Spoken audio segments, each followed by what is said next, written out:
22 অক্টোবৰ 1947 চন পাকিস্তানী সৈন্য আৰু পাকিস্তানী সন্ত্ৰাসবাদী কাশ্মীৰত প্ৰৱেশ কৰে আৰু য'ত হিন্দু আৰু শিখ লোকসকলক দেখিলে সকলোকে হত্যা কৰি গাঁওবোৰ জ্বলাই দিলে। দেশৰ মাটি আৰু জনসাধাৰণক ৰক্ষা কৰিবৰ বাবে ইণ্ডিয়ান আৰ্মিক জম্মু কাশ্মীৰলৈ পঠিওৱা হ'ল। যুদ্ধ আৰম্ভ হ'ল। ইণ্ডিয়া আৰু পাকিস্তানৰ প্ৰথমখন যুদ্ধ। যুদ্ধখন 1 বছৰলৈ লাগি থাকিল। জম্মু কাশ্মীৰৰ বহু অঞ্চলৰ পৰা সেই পাকিস্তানী সেনা আৰু সন্ত্ৰাসবাদীক ইণ্ডিয়ান আৰ্মিয়ে নিঃশেষ কৰিলে।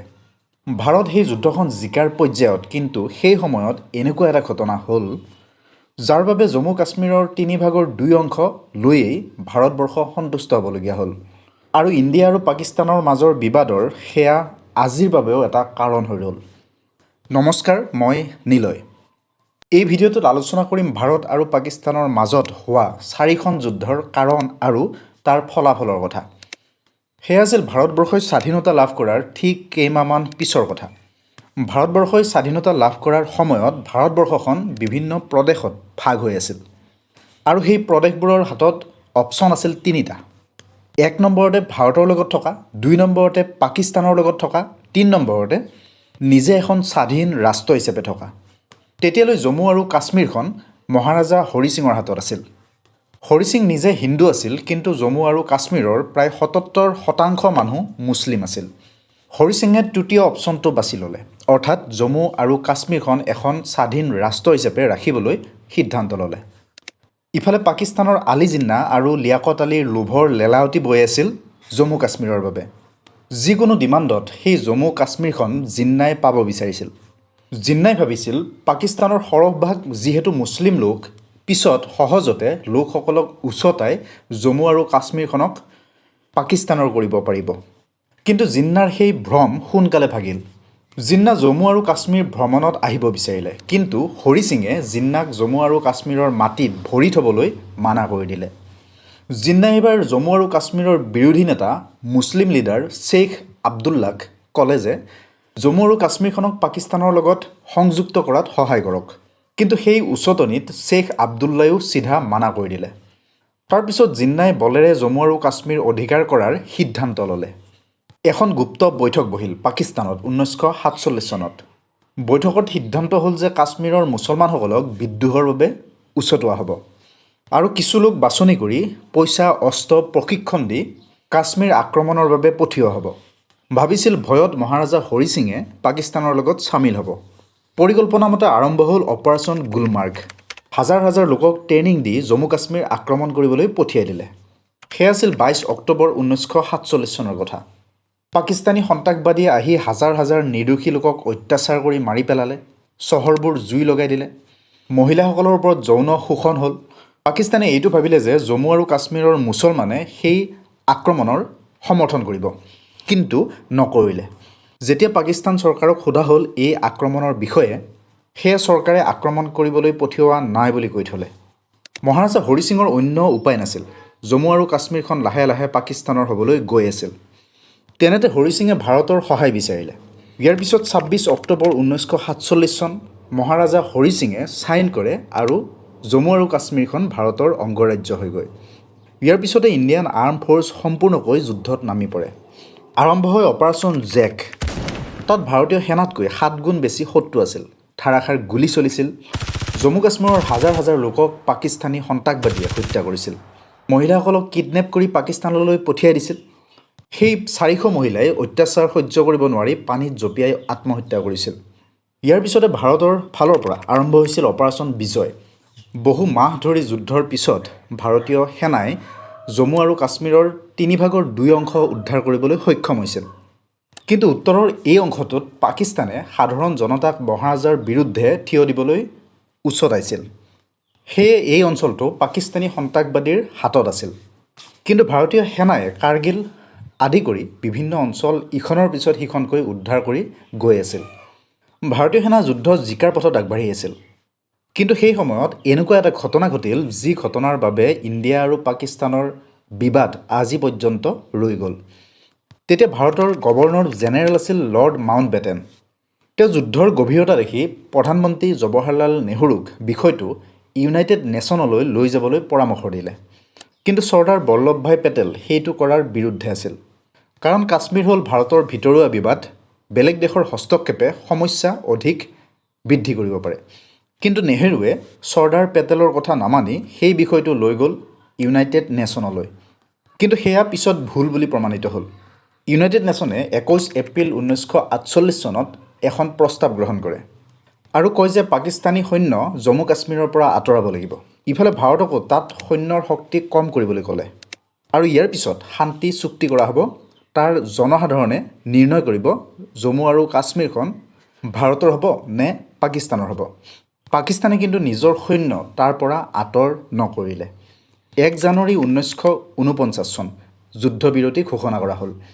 জম্মু কাশ্মীৰৰ 65% অংশহে ভাৰতৰ হৈ থাকিল, 35% পাকিস্তানৰ দখলত থাকিল, যিখিনিক বোলা হ'ল পাক অকুপাইড কাশ্মীৰ অৰ্থাৎ POK।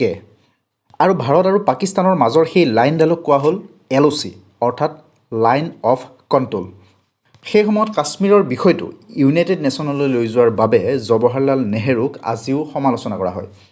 তেনে নকৰাহেঁতেন জিকিবলৈ ধৰা যুদ্ধখন জিকি সম্পূৰ্ণ জম্মু আৰু কাশ্মীৰখন ভাৰতৰ হৈ থাকিলহেঁতেন। এইখন যুদ্ধ শেষ হোৱাৰ প্ৰায় 15 বছৰ পিছত আকৌ ভাৰত আৰু পাকিস্তানৰ মাজত এখন যুদ্ধ হৈছিল। সেয়া আছিল 1965 চনৰ কথা। এই যুদ্ধখনো আৰম্ভ কৰা হৈছিল পাকিস্তানৰ ফালৰ পৰাই। 1965 চনৰ মে' মাহত পাকিস্তানৰ প্ৰধানমন্ত্ৰীয়ে এটা অপাৰেশ্যন আৰম্ভ কৰিছিল, যিটোৰ নাম দিয়া হৈছিল অপাৰেশ্যন জিব্ৰাল্টাৰ। সেই অপাৰেশ্যন মতে বিশেষভাৱে প্ৰশিক্ষণ দি 40,000 গৰিলা ফ'ৰ্চক জম্মু কাশ্মীৰলৈ পঠিয়াব আৰু জনতাক ভাৰত চৰকাৰৰ বিৰুদ্ধে যুদ্ধ কৰিবলৈ উচতাব। আৰু কিছু গৰিলাই আহি দলং, সুৰংগ, হাইৱে ধ্বংস কৰিব, যাতে ভাৰতৰ লগত জম্মু কাশ্মীৰৰ যোগাযোগ বিচ্ছিন্ন হয় আৰু যুদ্ধ সহজতে জিকিব পাৰে। সেই অপাৰেশ্যন মতে 10টা গৰিলাৰ দল পঠিয়াই দিলে। কিন্তু যেতিয়া ইণ্ডিয়ান আৰ্মীয়ে কথাটো গম পালে, ইণ্ডিয়ান আৰ্মীৰে জম্মু আৰু কাশ্মীৰ ভৰি পৰে। পাকিস্তানে সেই অপাৰেশ্যন জিব্ৰাল্টাৰ সফল কৰিব নোৱাৰিলে। সেই সময়ত অন্য এটা অপাৰেশ্যন আৰম্ভ কৰিছিল, অপাৰেশ্যন গ্ৰেণ্ড স্লাম। সেইমতে চেনাব নদীৰ অখনুৰ ব্ৰিজখন ধ্বংস কৰিব, কিন্তু তাতো সফল নহ'ল। শক্তিশালী স্থিতি আৰু দক্ষতাৰে যুদ্ধ কৰি ইণ্ডিয়ান আৰ্মীয়ে সেই আক্ৰমণ ৰোধ কৰিলে। ইয়াৰ পিছত 1971 চন ভাৰত আৰু পাকিস্তানৰ মাজৰ তৃতীয়খন যুদ্ধ। 1970 চনত পাকিস্তানত জেনেৰেল ইলেকশ্যন হয়। ইলেকশ্যনৰ ৰিজাল্ট এনেকুৱা, পূব পাকিস্তান অৰ্থাৎ বৰ্তমানৰ বাংলাদেশৰ দল আৱামী লীগে বেছি আসন পায়। কিন্তু তেওঁলোকে সকলো ছিট পায় পূব পাকিস্তানত, এটাও ছিট পশ্চিম পাকিস্তানত নাপায়। কিন্তু পশ্চিম পাকিস্তানৰ PPP পাৰ্টীয়ে সকলো ছিট পশ্চিম পাকিস্তানত পায় আৰু পূব পাকিস্তানত এটাও ছিট নাপায়। ৰিজাল্ট মতে আৱামী লীগে চৰকাৰ গঠন কৰিবলগীয়া আছিল, কিন্তু পশ্চিম পাকিস্তানৰ PPP পাৰ্টীৰ লিডাৰ জুলফিকাৰ ভুট্টোই ইলেকশ্যনৰ ৰিজাল্টকে নাকচ কৰে। ফলত পূব পাকিস্তানত প্ৰতিবাদ হৈ স্বাধীনতাৰ দাবী উঠে। এই অন্যায়ৰ প্ৰতিবাদত এখন নতুন বাংলাদেশ গঠনৰ দাবী তীব্ৰতৰ হয়। সেই বিদ্ৰোহৰ নেতৃত্ব লয় মুজিবুৰ ৰহমানে। ইফালে সেই বিদ্ৰোহ দমনৰ বাবে পশ্চিম পাকিস্তানৰ পৰা পূব পাকিস্তানলৈ সেনা পঠিয়াই দিয়ে। পূব পাকিস্তানত নিজৰ এক সৈন্যবাহিনী গঠন কৰা হয়।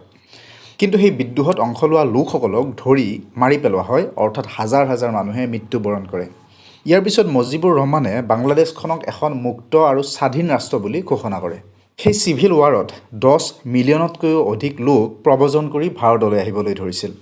তেতিয়া ভাৰতৰ প্ৰধানমন্ত্ৰী ইন্দিৰা গান্ধীয়ে ভাবিলে সেই ৰিফিউজিৰ বোজা লোৱাতকৈ মিলিটাৰী সাহায্য কৰি যুদ্ধত অংশগ্ৰহণ কৰি সেই বাংলাদেশৰ লোকসকলক ৰক্ষা কৰাটো বেছি লাভ হ'ব অৰ্থনৈতিকভাৱে। সেই বাংলাদেশৰ নাগৰিকক ৰক্ষা কৰাৰ বাবে ভাৰতবৰ্ষ প্ৰস্তুত হয়।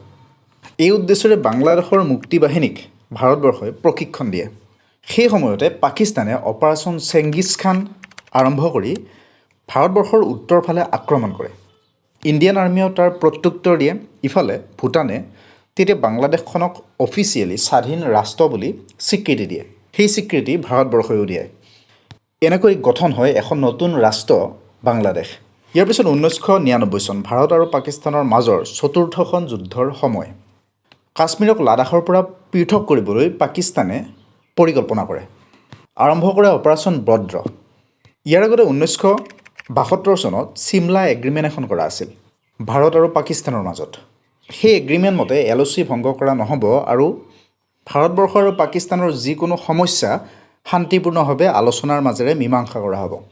1999 চনত অটল বিহাৰী বাজপেয়ীয়ে পাকিস্তানলৈ গৈ ইণ্ডিয়া আৰু পাকিস্তানৰ মাজৰ শত্ৰুতা শেষ কৰিবলৈ আলোচনাটো বহিছিল। সেই অনুযায়ী ছাইন কৰিছিল লাহোৰ ডিক্লেৰেশ্যন। তাৰ 3 মাহ পাছতে পাকিস্তানৰ সৈন্যই LOC ক্ৰছ কৰি ভাৰতৰ মাটিলৈ সোমাই আহে। বাধা দিবলৈ ভাৰত চৰকাৰে অপাৰেশ্যন বিজয় আৰম্ভ কৰি জম্মু কাশ্মীৰলৈ সৈন্য বাহিনী পঠিয়াই দিয়ে। বহুকেইখন যুদ্ধৰ পিছত অৱশেষত কাৰ্গিল উদ্ধাৰ কৰিবলৈ সক্ষম হয় ভাৰতীয় সেনা। ভাৰতবৰ্ষ আৰু পাকিস্তানৰ মাজত যি শান্তিৰ পৰিৱেশ আনিবলৈ বাজপেয়ীয়ে চেষ্টা কৰিছিল সেয়া বিফল হয়। আৰু ইয়াৰ পাছতো পাকিস্তানৰ ফালৰ পৰা আক্ৰমণ, সন্ত্ৰাস, গুলীবাৰুদ চলিয়ে থাকে। 1984ত হয় চিয়াচিন কনফ্লিক্ট, 2001ত হয় ভাৰতীয় পাৰ্লিয়ামেণ্ট হাউচ আক্ৰমণ, 2008ত মুম্বাই এটেক হয়, প্ৰায় 170 জন লোকৰ মৃত্যু হয়। ইফালে 2016 চনত উৰি আক্ৰমণ হয়, তাত 19 জন সেনাৰ জোৱানৰ মৃত্যু হয়। 2019ত পুলৱামা এটেক, 40 জন CRPF জোৱানৰ মৃত্যু হয়। ইফালে 2025 চনত কাশ্মীৰৰ পেহেলগামত পৰ্যটকৰ ওপৰত আক্ৰমণ কৰে, 26 জন পৰ্যটকৰ মৃত্যু হয়। এই সকলো সন্ত্ৰাসবাদীৰ বৰ্বৰ কাৰ্য চলাই গৈ থাকে পাকিস্তান চৰকাৰে।